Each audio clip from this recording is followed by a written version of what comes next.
So this is a fold roll. If you've done it with us before on the platform, you might have seen it with the arms going overhead, like that. This one is exactly the same in the legs, but I'm gonna make the arms a little bit simpler. So go ahead and just watch this one time. I'm in this almost like a child's pose. You're gonna roll onto your back. And then this is kind of the tricky part. I'm going to tuck my elbow into my waist and then fold my thigh towards my chest. I should have the knee as close to me as possible and the elbow as tucked in as possible. That might look anatomically different for each person, but trying to become compact. I'm going to then try to get to both shins by pushing into the floor with my right arm. So I end up exactly where I've just started.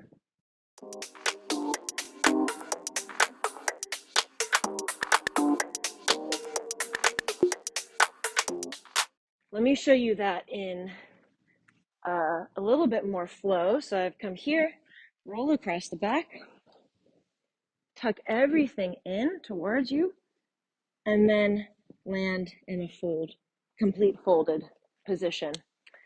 The biggest mistake that we see in this is that the knee is a little too far away, and then we kind of end up in this position here, and then you have to push your hips back. If you have a little bit more body mass or you don't have the mobility here, you still, principle is the same, bring the thigh in as much as you can.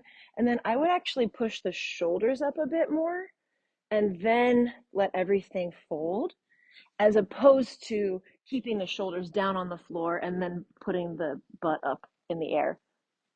Hopefully that makes sense. Let's do the fold roll one more time together, and then we'll tack on the very last movement. So I've gotten here because I did my down dog. Let's do this together. Knees down, adjust, roll across the back. Here's your fold roll.